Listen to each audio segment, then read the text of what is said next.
Shalom saudaraku semuanya. Saya mengucapkan selamat hari Natal. Kiranya damai dan sejahtera dari Allah yang turun ke dunia, Immanuel, Allah yang beserta kita, itu senantiasa ada menyertai kita dan memenuhi hati kita. Dan di dalam momen Natal ini izinkan saya untuk membagikan sebuah firman yang terambil di dalam Lukas pasal yang kedua ayat 8 sampai dengan yang ke-20. Di daerah itu ada gembala-gembala yang tinggal di padang menjaga kawanan ternak mereka pada waktu malam. Tiba-tiba berdirilah seorang malaikat Tuhan di dekat mereka, dan kemuliaan Tuhan bersinar meliputi mereka, dan mereka sangat ketakutan. Lalu kata malaikat itu kepada mereka, "Jangan takut, sebab sesungguhnya aku memberitakan kepadamu kesukaan besar untuk seluruh bangsa. Hari ini telah lahir bagimu juru selamat, yaitu Kristus Tuhan di kota Daud. Dan inilah tandanya bagimu. Kamu akan menjumpai seorang bayi dibungkus dengan lampin dan terbaring di dalam palungan.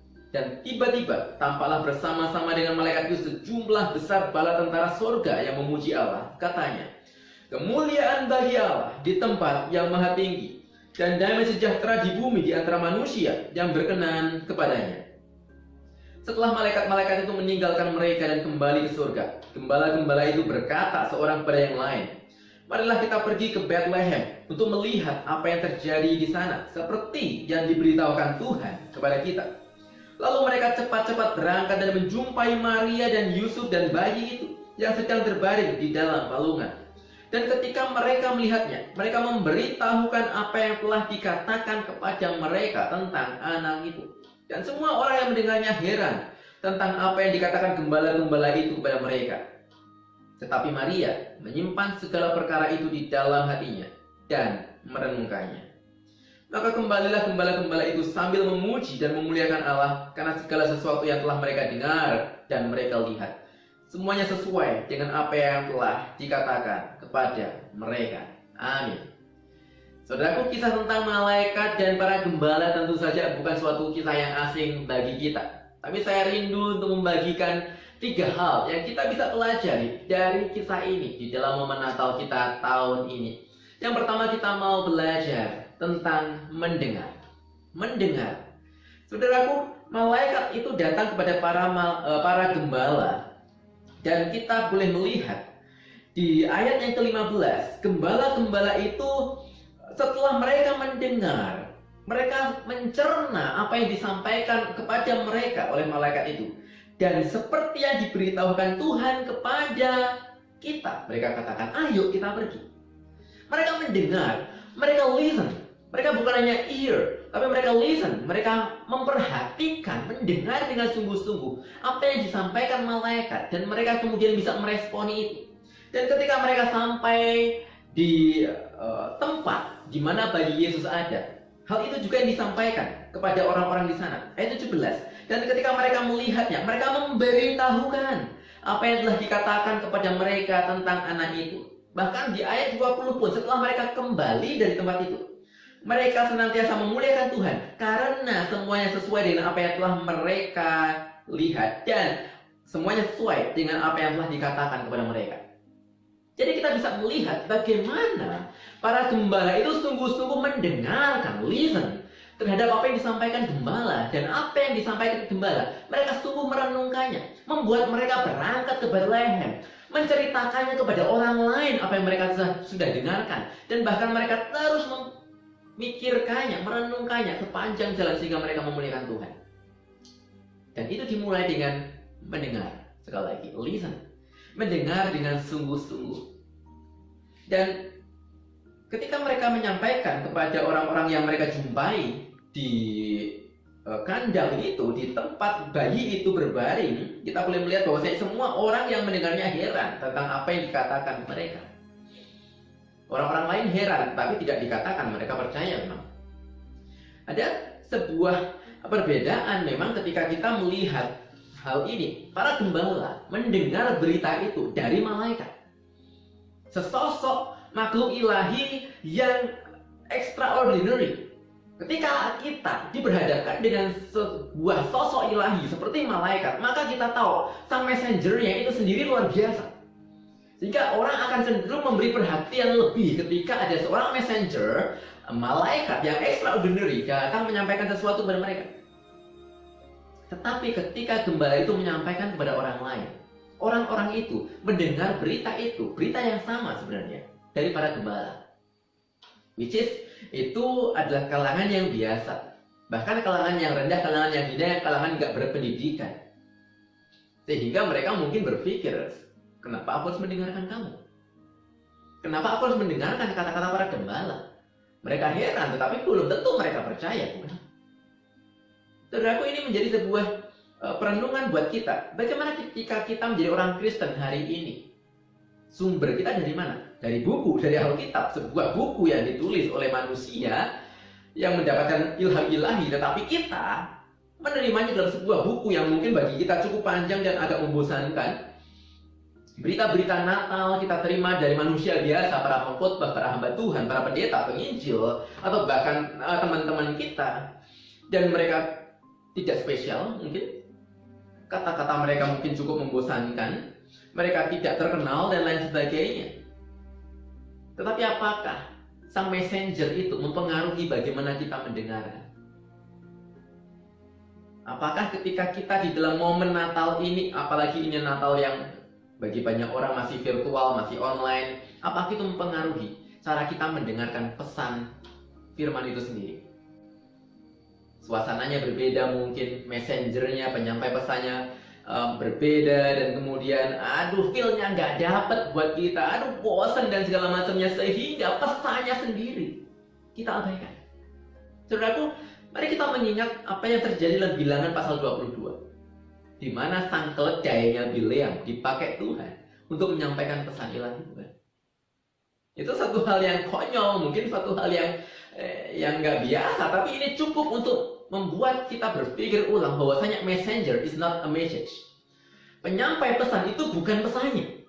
Yang ingin Tuhan sampaikan kepada kita adalah pesannya, firman-Nya. Siapapun, apapun, messengernya. Jadi sekali lagi saya ingin mengajak kita kembali untuk merenungkan.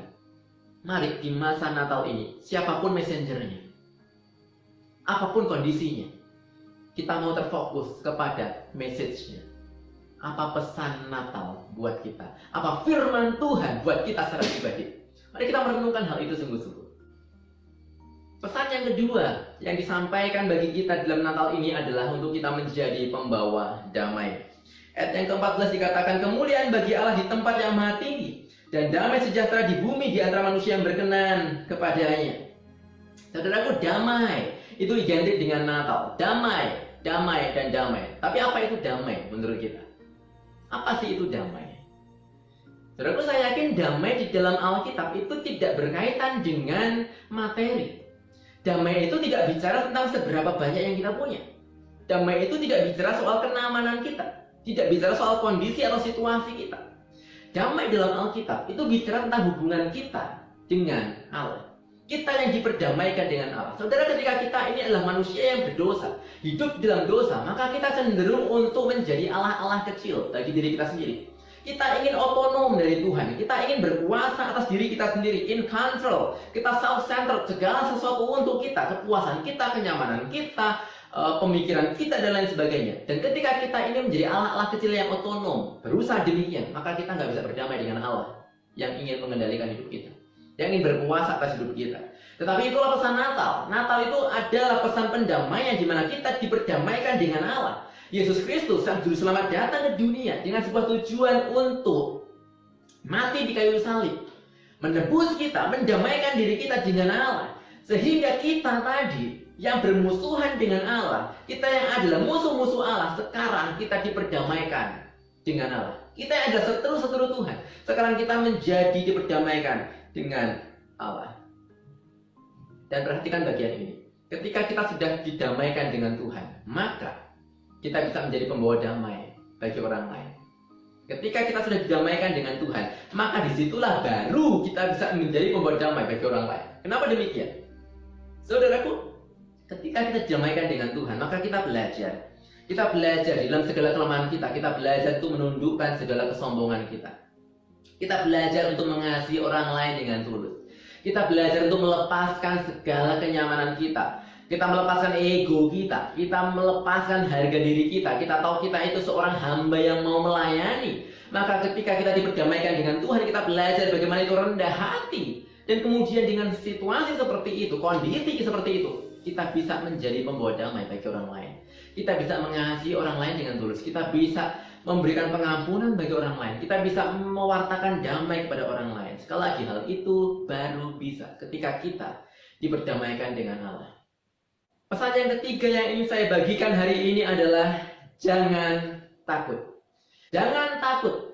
Itulah pesan malaikat kepada para gembala dan juga pesan bagi setiap kita hari ini.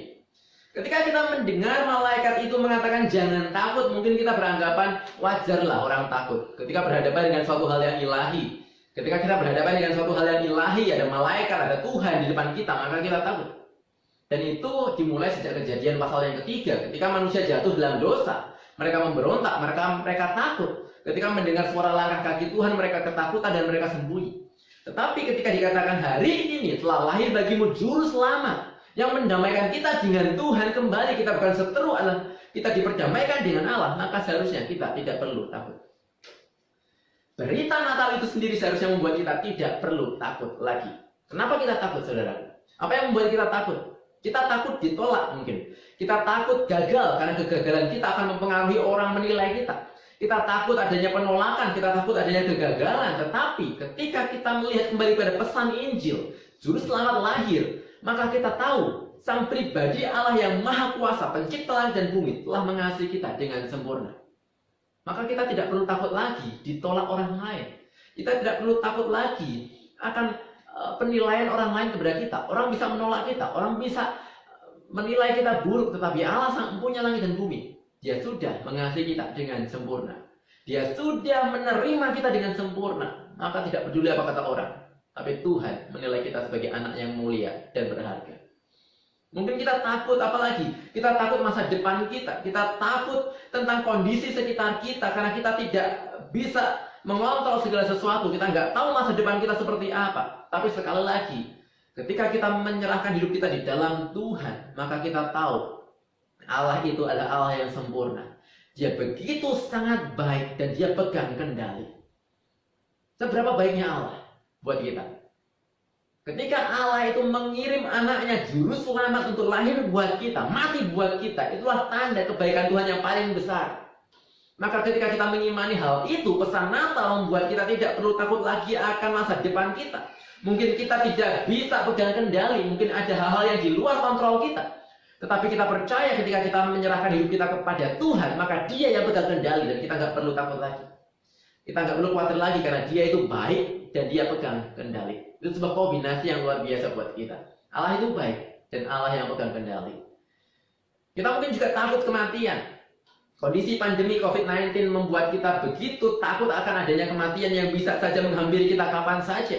Tetapi sekali lagi ketika juru selamat lahir buat kita, maka Dia menjamin kita untuk ada bersama dengan Tuhan selama-lamanya. Bahkan sekalipun kematian fisik itu menghampiri kita, kita tetap ada hidup bersama dengan Dia di dalam kekekalan nantinya. Jadi saudaraku, kenapa kita takut?